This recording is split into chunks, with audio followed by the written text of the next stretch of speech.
아멘. 할렐루야. 옆 사람과 반갑습니다. 주의 이름으로 환영합니다. 이렇게 인사 한번 합니다. 코로나 전으로 복귀하기는 못했지만은 이제 우리 교회도 조금씩 코로나 이전 상태로 조금씩 회복되어져 가고 복귀되어져 가는 것 같습니다. 그러나 복귀되는 것이 더 중요한 게 아니라 우리는 더 나아지는 것이 중요합니다. 우리 한 사람 한 사람의 신앙이 더 나아지고 예배에 대한 소중함을 여기는 것도 더 나아지고, 그리고 이 코로나의 이제 영향으로 이제 6월, 7월 되면 여러 조사에서 270에서 300만 가까이 278만 정도가 실직을 할 거다.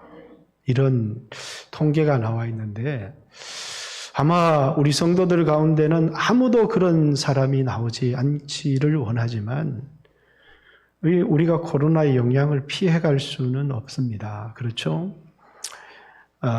2000 그 대참사에 38명이 죽었는데 예수 믿는 사람이 한 사람도 없기를 바라지만 아마 그렇지 않을 것입니다. 확률적으로는 7명이나 8명 정도는 그리스도인일 것입니다. 세월호 참사에 예수 믿는 사람은 아무도 없기를 바랬지만 그 세월호 참사 속에도 예수 믿는 사람이 여럿이 있었고요.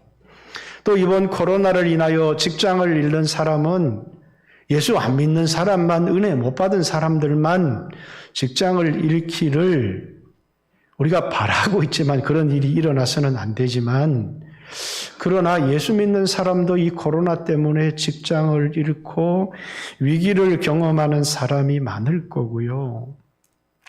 예수 믿는 사람은 안 늙었으면 좋겠는데 예수 믿는다고 안 늙지 않거든요. 예수 믿고도 늙어요.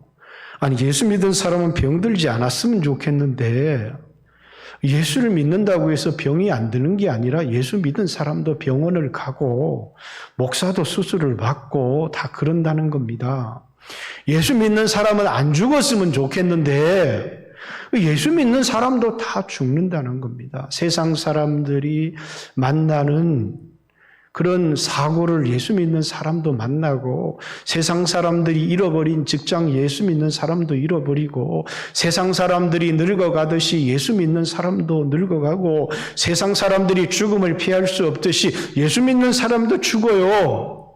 그러니까 세상 사람들은 그 예수 믿어봤자 아무런 소용이 없다. 예수 믿어서 달라지는 게 뭐가 있느냐? 늙지 않든지, 직장을 잃어버리지 않든지, 사고를 당하지 않든지, 뭔가 세상과 안 믿는 사람과 다른 것이 있어야 그게 예수 믿는 맛이 나는 건데, 아니, 예수 믿는다고 해서 다 병 걸리고, 예수 믿는다고 해서 다 직장 잃고, 예수 믿어도 늙어가고, 예수 믿어도 죽는데, 그거 예수 믿어서 무슨 소용이 있느냐? 이렇게 세상 사람들이 얘기한다는 겁니다.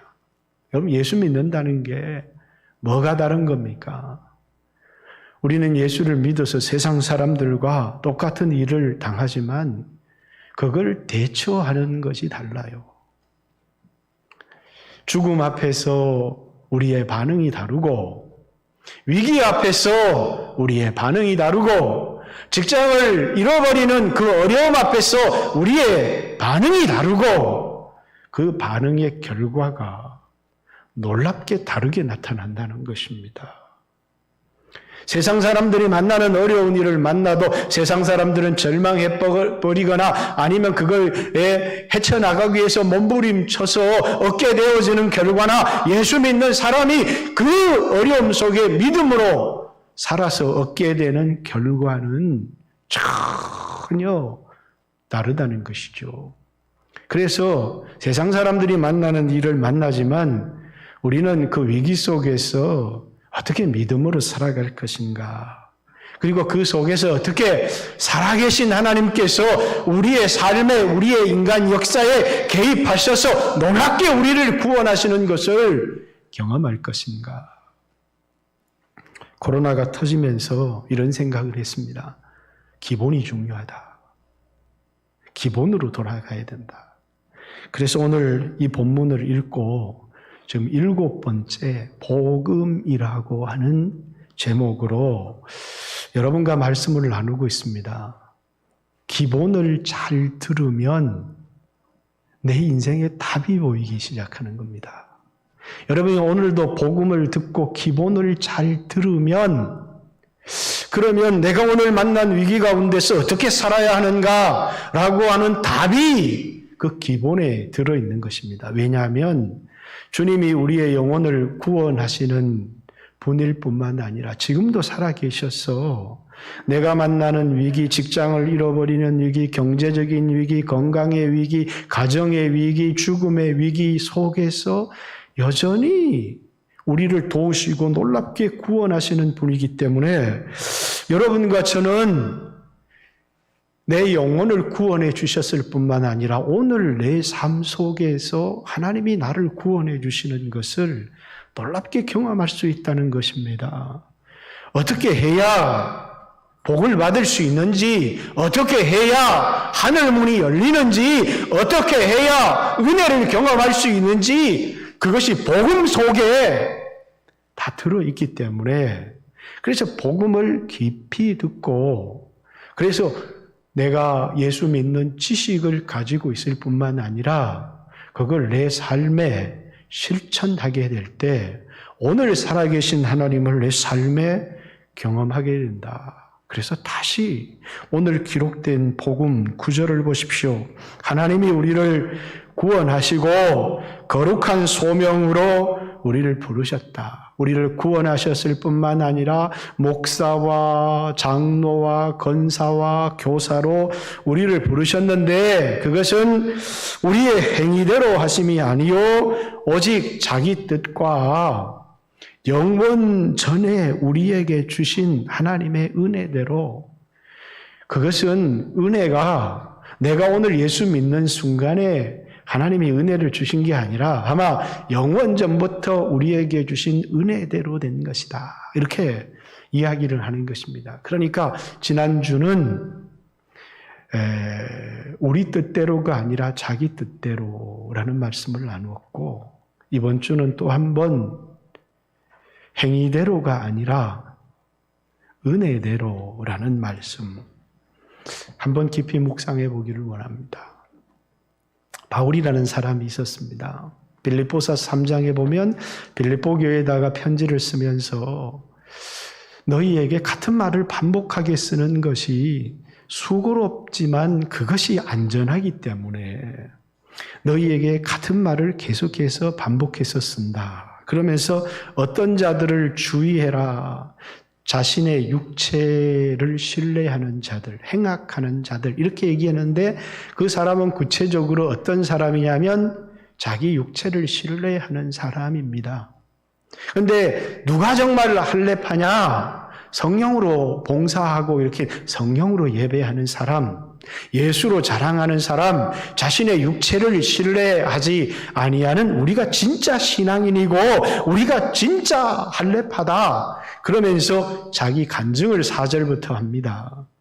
뭐라고 간증하느냐 하면 누가 자기의 육체를 신뢰할 만하다 하거든 나는 더욱더 그러한데 자신은 8일 만에 할례를 받고 또 유대인일 뿐만 아니라 베냐민 지파의 사람이요 또 율법의 의로는 흠이 없는 누가 자신의 육체의 공로 자기 의를 자랑한다면 나도 자랑할 만한데 내가 가지고 있는 이 육체로 행한 의, 행위로 가진 의를 말한다면 누구에게도 뒤지지 않는 의를 가지고 있다. 그래서 나는 율법의 의로는 행위로는 부끄러움이 없는 사람이다. 이렇게 말할 정도로 누가 율법의 행위로 내 앞에 자랑할 수 있는 사람이 있느냐? 다른 그런 동갑자들보다 내가 갑절이나 열심히 있고 열심으로는 얼마나 교회를 핍박하고 그런데 내가 이전에 그렇게 자랑스럽게 생각하던 내가 가지고 있는 공로, 내가 행한 의를 이제는 배설물처럼 여기고 이제는 아무것도 아닌 것처럼 버리게 되었다라는 것입니다. 이전에 내게 유익했던 것인데 나에게는 너무나 소중했던 보배였는데 세상 그 어떤 것과도 바꿀 수 없는 나의 가장 소중한 내가 의지하는 것, 내가 붙드는 것, 내가 자랑할 수 있는 것이었는데 내가 예수 믿고 나서 이제는 내가 그토록 자랑스럽게 생각하고 이전에 의지했고 유익했다고 했던 그 모든 것을 뭐라고요? 배설물처럼 이제는 다 버렸다. 그러면서 9절에 보면 내가 가진 의는 이렇게 얘기합니다. 내가 지금 이제 가지고 있는 의는 율법의 행위에서 난 것이 아니요. 예수 그리스도를 믿는 믿음으로 말미암아 가진 의다 이렇게 얘기를 합니다. 지난날에 자기의 의지했던 것, 자기가 소중히 여겼던 것은 율법의 행위에서 난 그 의를 붙들고 살았는데 이제는 그 의는 배설물처럼 다 버리고 이제는 뭘 붙들게 되었느냐 하면 예수 그리스도를 믿는 믿음에서 난 의, 그 의를 나는 이제 소중히 여기고 이제는 그것을 의지한다.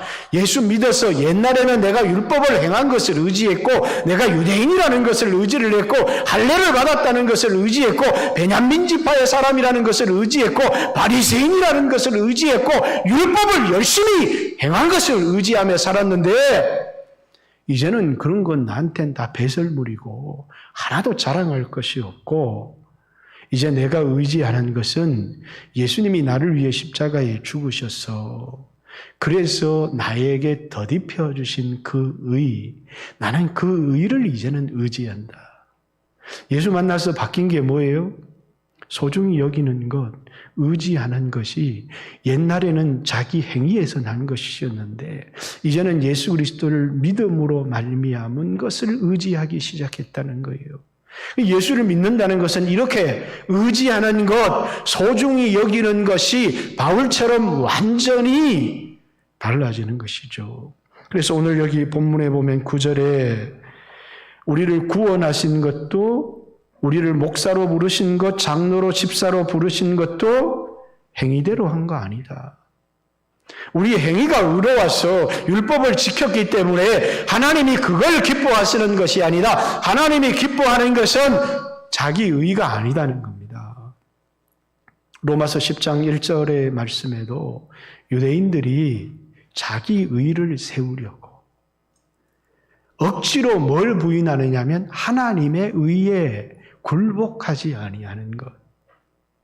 우리가 의인이 될 수 없다는 것을 율법을 통해서 가르치기를 원했는데 자신이 율법을 통해서 죄인이라는 것, 자기는 의로운 사람이 아니라는 사실을 깨닫는 것이 아니라 굳이 그것을 통해서 자신의 의를 자랑하고 싶고 그 의를 내세우고 싶어서 그만 예수 그리스도를 보내주셔서 우리를 죄에서 구원해 주신 그 하나님의 의를 거역하고 그 의에 굴복하지 않는 그것보다 더 무섭고 큰 죄가 없다. 이렇게 얘기를 하는 것입니다.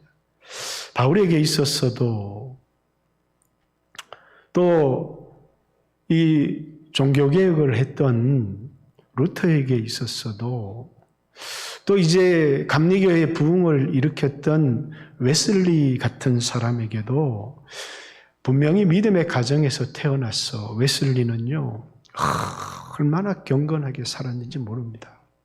근데 그것이 부족하다고 생각을 해서 공로를 쌓기 위해서 감사해서가 아니라 범죄인 교도소, 옥스포드 대학을 다니면서 교도소에 가서 봉사를 했습니다. 그런데 그것으로 하나님을 기쁘시게 할 수 없고 자기를 구원할 수 없다는 생각이 들어서 그래서 미국 선교사로까지 지원할 만큼 그러면서도 구원의 확신을 갖지 못했던 왜냐하면 끊임없이 자기 행위로 의로 루터 같은 사람도 법과대학 교수직을 버리고 수도원에 들어가서 의롭게 되어지기 위해서 혼자 독방에서 금식하고 자신의 몸을 학대하고 수없이 의로운 사람이 되어지려고 몸부림쳤지만 그럴 수가 없었다는 겁니다. 우리 인간의 본능 속에는 뭐가 있느냐 하면 끊임없이 우리 자신이 의로워지고 싶은, 우리 행위로 의로워지고 싶은 그런 모습들이 우리에게 끊임없이 있다는 것입니다. 그러나 하나님이 우리에게 요구하시는 것은 오늘 우리가 우리의 행위로 의로워질 것을 우리에게 요구하시지 않는다는 거예요. 왜? 우리를 지으실 때부터 육체를 가진 연약한 인간으로 지으셨기 때문에 우리는 죄를 가지고 태어나서 죄성을 가지고 태어나서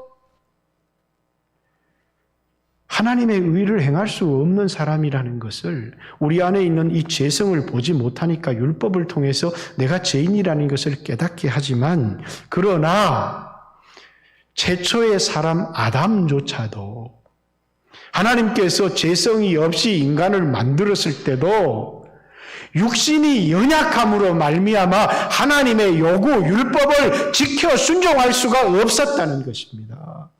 그렇기 때문에 아담이 타락하기 전부터 하나님은 육체를 가진 인간이 율법을 지킬 수 없었다는 사실을 알았기 때문에 창세 전부터 은혜대로 우리를 구원하실 것을 예정하시고 정하셨다. 이렇게 얘기를 하는 겁니다. 그러니까 하나님이 우리에게 요구하시는 것, 하나님이 우리에게 기뻐하시는 것은 우리 이 육체로 하나님을 기쁘시게 하고 자기 의를 세워가는 것이 아닙니다. 교회 안에도 어떤 사람이 제일 무서운 사람입니까? 예수 믿고 10년, 20년, 30년 지나면서 끊임없이 자기 공로로 하나님 앞에 30년 신앙생활 했습니다. 좋은 거죠. 40년 신앙생활.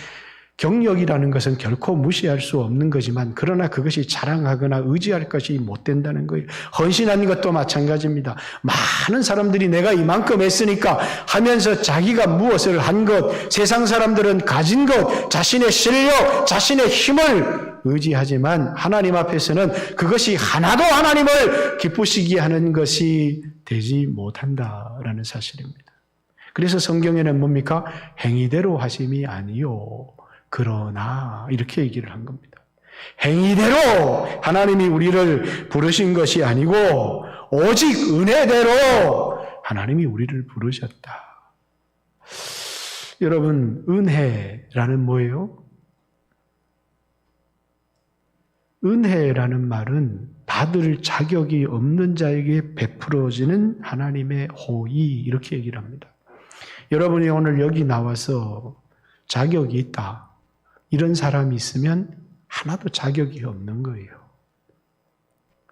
그러니까 그 누구도 구원을 얻을 자격이 없는 것입니다. 하나님 앞에 설 자격이 없는 것입니다. 예배의 자리에 나올 자격이 아무도 없어요. 아니, 저 사람은 그래도 일주일 동안 거룩하게 살았기 때문에 그렇지 못하다는 거예요. 모든 사람이 죄를 범하며 하나님의 영광에 이르지 못하더니, 이렇게 얘기를 했고, 어떤 사람이 한 주간을 열심히 살았다고 할지라도 내가 이제 하나님 앞에 나갈 자격이 있다 하는 사람은 아무도 하나님으로부터 은혜를 얻을 수가 없다는 겁니다. 그러니까 자격이 없는 자, 우리가 자격이 없기 때문에 하나님께서 우리를 구원하시기 위해 아들을 보내셨다. 여러분 보세요. 아들을 보내는 것 외에 우리를 구원할 길이 없었겠습니까? 아마 새로운 인간을 창조했으면, 죄가 없는 새로운 인간을 창조했으면 어땠을 것 같습니까? 새로운 인간을 창조해도 그 사람도 육체 때문에 실패할 수밖에 없다는 것을 너무나 잘 알고 있기 때문입니다. 첫 번째 만든 아담은 하나님이 잘못 만든 실패작이었습니까? 하나님의 형상대로 만들었고 하나님이 완전하게 만들었지만 육신이 연약해서 보암직도 하고 먹음직도 하고 지혜롭게 할 만큼 탐스러운 나무를 보고 유혹 앞에서 무너져 버리고 말았다는 것입니다. 여러분들도 이 세상에 살아가면서 손을 안 대야 되는 줄 알면서 이 돈은 손을 대면 안 돼. 이 여자는 손을 대면 안 돼. 그렇지만 그 유혹 앞에서 너무나 쉽게 무너져버리는 여러분 자신을 보게 되는 것입니다. 왜냐하면 육체를 가지고 있기 때문에 너무나 쉽게 무너져버리고 그리고 유혹 앞에 실패해버리는 그래서 하나님은 누구를 보내기로 했느냐 하면 하나님 자신이 이 세상에 오시기로 한 겁니다. 하나님 자신이 둘째 아담으로 사람의 육체를 입고 이 세상에 오셔서 그래서 우리 죄 지은 인간까지 자기가 의로울 뿐만 아니라 육체의 연약함으로 말미암아 죄를 지은 모든 사람까지 그래서 예수님은 육체를 가지셨지만 죄는 없으십니다. 그래서 성경 히브리서 4장에 보면 그도 우리와 같이 시험을 받으시되 이렇게 우리가 받으시는 시험 그분도 다 받으셨다는 배고픔과 돈에 대한 유혹과 세상에 대한 영광과 마귀가 와서 엎드려 절하면 세상에 영광을 주리라 이렇게 유혹을 받으셨다는 겁니다. 과시하고 싶은 성전 꼭대기에 세우고 너 하나님의 아들이면 한번 뛰어내려 봐라. 유혹을 받으셨고 그분도 성적인 유혹을 받으셨고 그렇지만 그에게는 죄가 없으시니라 이렇게 얘기를 합니다. 왜냐하면 새로운 인간이 아니라 하나님이 사람이 되어 이 세상에 오셨고 그래서 우리 로마서에 있는 말씀 로마서 8장 3절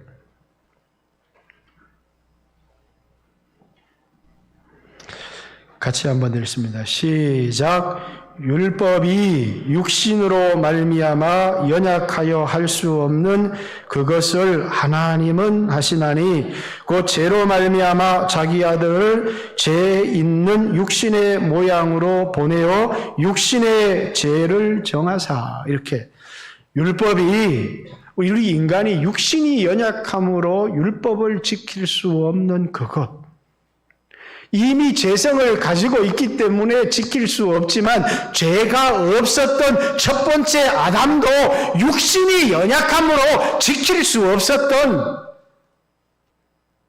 십계명이 아닌 선악을 알게 하는 나무의 실과를 먹지 말라 먹는 날에는 죽으리라고 하는 이 한 계명을 주셨지만 율법이 연약함으로 보암직도 하고 먹음직도 하고 지혜롭게 할 만큼 탐스러운 그 유혹 앞에서 육신의 연약함으로 할 수 없는 그것을 하나님께서 하셨는데 내가 한 게 아니고 우리가 한 게 아니고 하나님께서 내가 나를 구원한 것이 아니라 하나님이 우리를 구원하셨는데 하나님이 아들을 세상에 보내서 육신의 죄를 정하사 우리가 육신의 유혹으로 지은 죄를 다 정하사 그에게 지우고 그것을 담당하게 하셨다. 이렇게 그래서 뭘 이루었다는 거예요?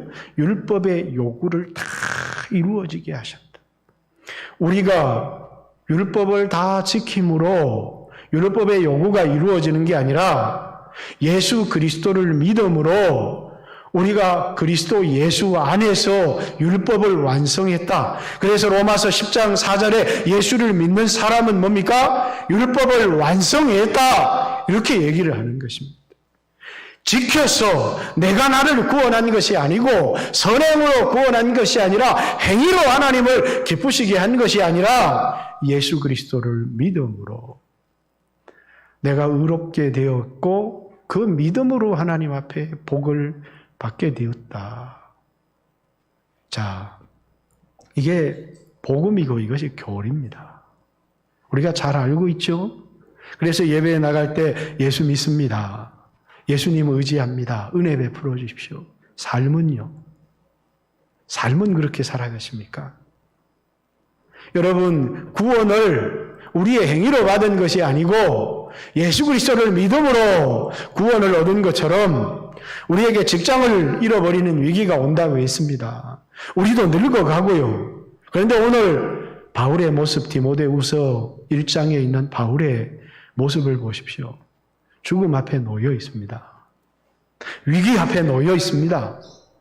세상 사람들 같으면 여기서 건져 주십시오. 그러고 난리를 낼 텐데 그는 전혀 두려워하지 않습니다.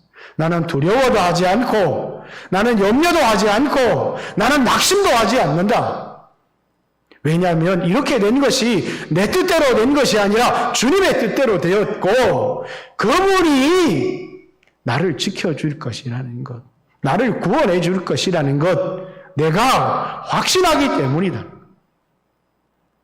오늘 여러분과 저도 위기를 만납니다. 예수 믿는 사람은 늙어가는 것을 어떻게 받아들이고 어떻게 대처할 것입니까? 세상 사람들이 가장 힘들어하는 게 아닌 것 같아도 늙어가는 겁니다. 죽어가고 있는 것이죠. 돈이 많아도 늙어가는 내 몸 죽어가는 것을 어떻게 받아들일 것인가? 직장을 잃어요. 이걸 어떻게 받아들일 것인가? 그리고 여기에 문제 앞에 내가 어떻게 대처할 것인가?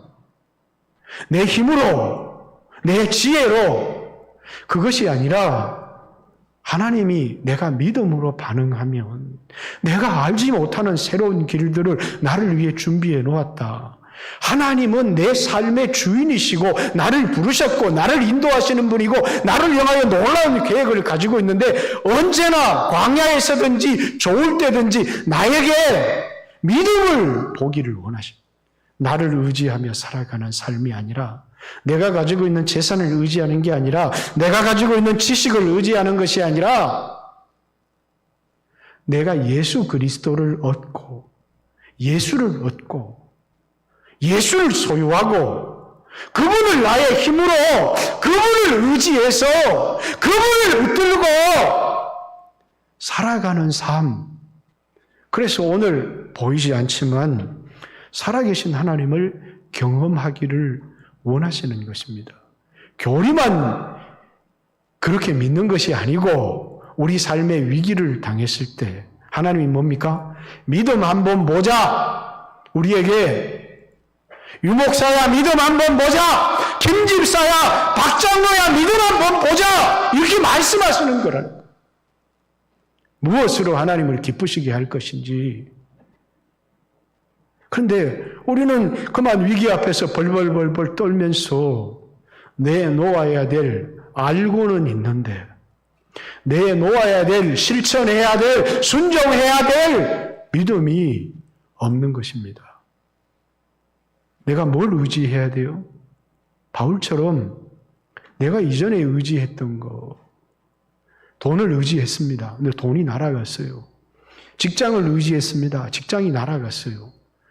나에게 의지했던 것 너무 소중한 것 이러니까 벌벌벌벌 떠는 겁니다. 믿음은 신앙은 자기 의를 의지하는 게 아니라 하나님의 의를 의지하는 것이고 내가 의지했던 본토 친척 아비집을 떠나는 것이고 내 직장, 내 가지고 있는 돈, 내 백그라운드가 내 인생의 기초가 아니고 예수 그리스도를 내 반석, 내 기초로 삼고 살아가는 삶이 신앙의 삶이라는 거예요.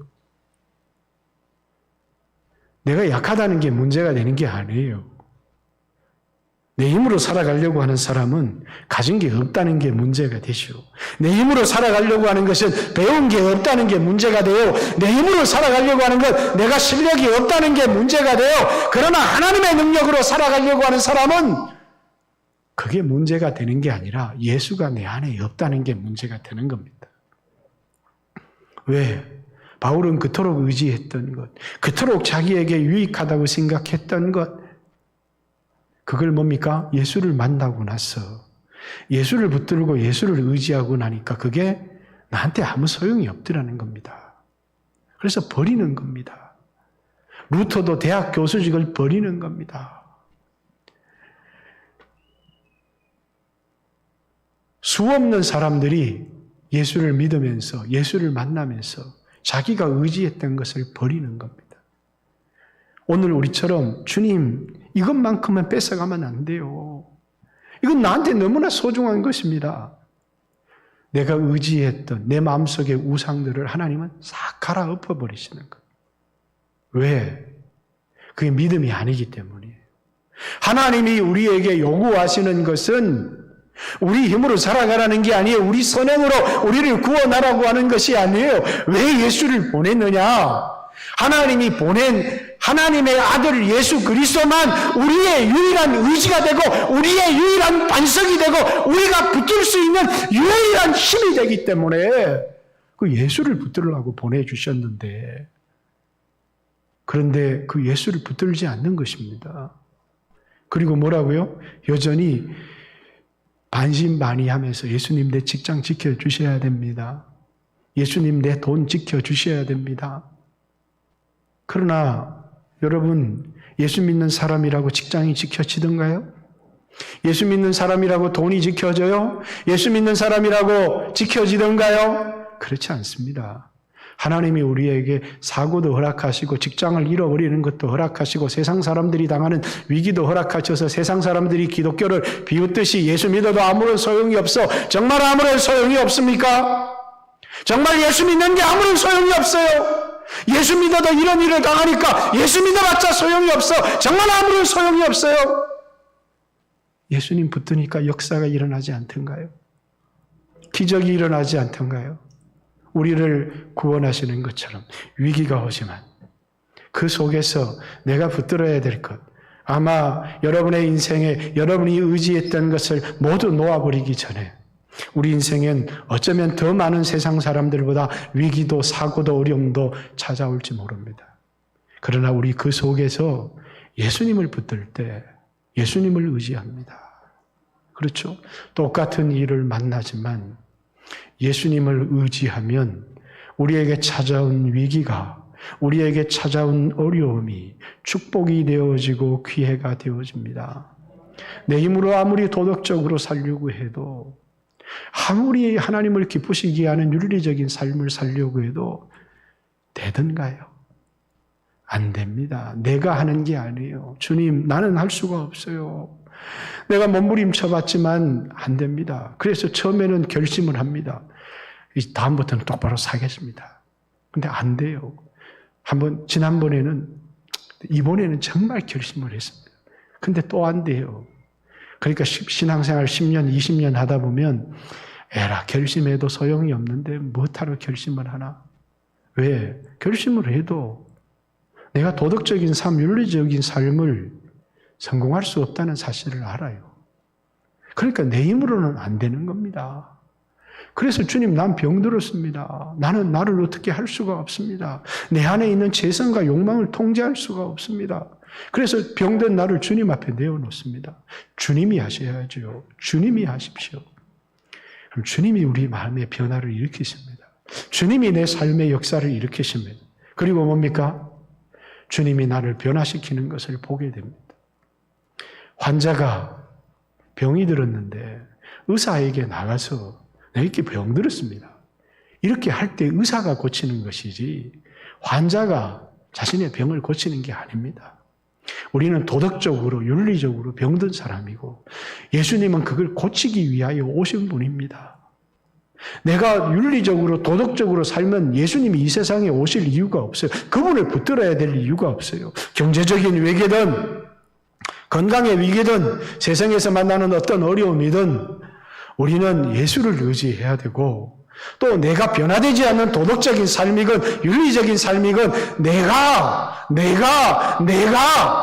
이렇게 해서는 변화될 수가 없어요. 내 힘으로는 할 수가 없는 일이기 때문입니다. 그래서 주님은 뭐라고요? 행위대로가 아니고 은혜대로, 자격이 없지만 나에게 주셨다는 거예요. 왜? 예수님이 나의 죄를 담당하셨으니까 그 죄를 담당한 사람에게, 그 여전히 연약한 사람에게, 스스로의 힘으로 살 수 없는 사람에게 예수님이 성령을 주시고 예수님이 때를 따라 돕는 은혜를 주시고 예수님을 붙들어서 예수로 살게 하시는, 나를 먹는 자는 나로 말미암아 살리라. 내가 아버지 안에, 아버지가 내 안에 있어 내가 아버지로 말미암아 사는 것처럼 나를 먹는 그 사람은 나로 말미암아 살리라. 이렇게 말하지 않았습니까? 여러분, 복음을 깊이, 이건 지식이야. 이건 지식이 아닙니다. 이것은 우리의 삶에 적용해야 되는 것입니다. 단지 믿음으로 구원을 얻었어, 내가 알지, 그것과 내가 오늘 경제적인 위기를 만나고 직장을 어렵고 건강에 병이 들고 하는 것과 무슨 상관이 있느냐? 그렇지 않다는 것입니다. 교리적으로 우리 영혼을 구원해서 하나님의 나라로 데려가시는 그분은 우리의 삶에서도 여전히 하나님의 말씀을 의지하고 믿음으로 예수를 붙드는 그런 사람을 보기를 원하고 그것으로 말미암아 우리 삶에 간섭하셔서 하나님은 없는 것 같고 저 멀리 내 삶에 간섭하지 않는 것 같지만 하나님은 내 삶에 뛰어들어 오셔서 내 삶을 역전시켜 주시는, 내 힘으로 살아가서 무너져가던 삶을 하나님의 그 능력으로 역전시켜 주시는 하나님을 경험하게 되는 것입니다. 사랑하는 성도 여러분, 다시 기본을 붙드시고 낙심하지 마시고 도덕적 실패자, 자신의 힘으로 살아갈 수 없는 무능력한 자, 그런 자를 위해서 그런 사람이 나는 그런 사람이다. 그게 아니라 모든 인류가 그렇습니다. 근데 주님, 나는 연약합니다.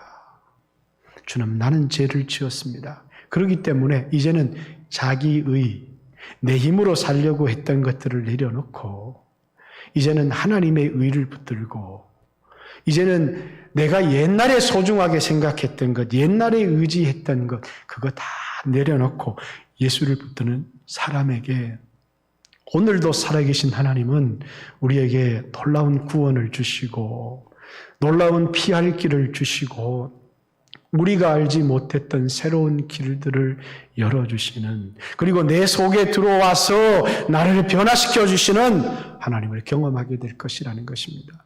이 위기 속에서 여러분들도 어려움을 당하고 위기를 만나겠지만 그것을 하나님을 만나는 기회, 하나님의 역사를 경험하는 기회로 삼는, 절망하지 않고 승리하는 귀한 성도들 되시기를 주님의 이름으로 축복합니다. 같이